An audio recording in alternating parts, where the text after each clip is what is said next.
गौतम बुद्ध ने 4 सूत्र दिए, उन्हें 4 आर्य सत्य के नाम से जाना जाता है। पहला दुख है, दूसरा दुख का कारण, तीसरा दुख का निदान और चौथा मार्ग वह है जिससे दुख का निवारण होता है। भगवान बुद्ध का अष्टांगिक मार्ग वह माध्यम है जो दुख के निदान का मार्ग बताता है। उनका यह अष्टांगिक मार्ग ज्ञान, संकल्प, वचन, कर्म, आजीव, व्यायाम, स्मृति और समाधि के संदर्भ में सम्यकता से साक्षात्कार कराता है। जब भगवान बुद्ध ने अपने शिष्यों को समझाया था सत्संग का महत्व, गौतम बुद्ध ने 4 सूत्र दिए, उन्हें 4 आर्य सत्य के नाम से जाना जाता है। पहला दुख है, दूसरा दुख का कारण, तीसरा दुख का निदान और चौथा मार्ग वह है जिससे दुख का निवारण होता है। भगवान बुद्ध का अष्टांगिक मार्ग वह माध्यम है जो दुख के निदान का मार्ग बताता है। उनका यह अष्टांगिक मार्ग ज्ञान, संकल्प, वचन, कर्म, आजीव, व्यायाम, स्मृति और समाधि के संदर्भ में सम्यकता से साक्षात्कार कराता है।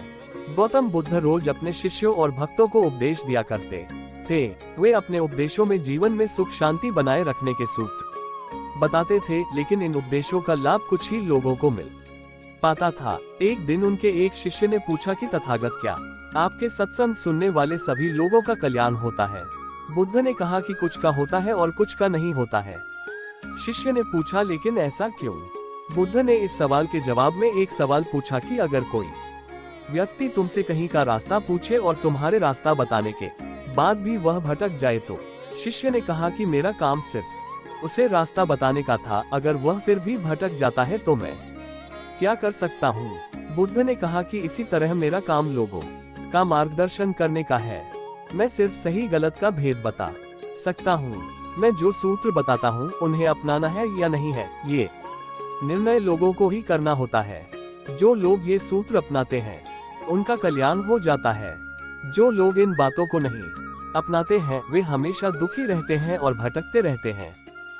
एक बार भगवान गौतम बुद्ध अपने शिष्यों के साथ किसी पर्वतीय स्थल पर ठहरे थे। शाम के समय वह अपने एक शिष्य के साथ भ्रमण के लिए निकले। दोनों प्रकृति के मोहक दृश्य का आनंद ले रहे थे। विशाल और मजबूत चट्टान को देख शिष्य के भीतर उत्सुकता जगी। उसने पूछा, इन चट्टानों में तो किसी का शासन नहीं होगा क्योंकि ये अटल, अविचल और कठोर हैं। शिष्य की बात सुनकर बुद्ध बोले कि नहीं, इन शक्तिशाली चट्टानों पर भी किसी का शासन है। लोहे के प्रहार से इन चट्टानों के भी टुकड़े टुकड़े हो जाते हैं।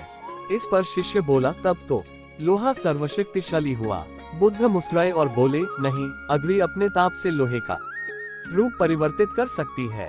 उन्हें धैर्यपूर्वक सुन रहा शिष्य बोला, इसका मतलब अग्नि सबसे शक्तिवान है। बुद्ध ने फिर उसी भाव से उत्तर दिया, नहीं, जल अग्नि की उष्णता को शीतलता में परिवर्तित कर देता है तथा अग्नि को शांत कर देता है। शिष्य कुछ सोचने लग गया। बुद्ध समझ गए थे कि उसकी जिज्ञासा अब भी पूरी तरह शांत नहीं हुई है। शिष्य ने फिर सवाल किया, आखिर जल पर किसका शासन है? भगवान बुद्ध ने उत्तर दिया, वायु का। वायु का वेग जल की दिशा को बदल देता है। शिष्य कुछ कहता इससे पहले ही बुद्ध ने कहा कि अब तुम कहोगे पवन सबसे शक्तिशाली हुआ। नहीं, पवन सबसे शक्तिशाली नहीं है। सबसे शक्तिशाली है मनुष्य की संकल्प शक्ति, क्योंकि इसी से पृथ्वी, जल, वायु, अग्नि इत्यादि को नियंत्रित किया जा सकता है। जीवन में कोई भी महत्वपूर्ण कार्य संकल्प शक्ति के बगैर असंभव है। इसलिए अपने भीतर संकल्प शक्ति का विकास करो।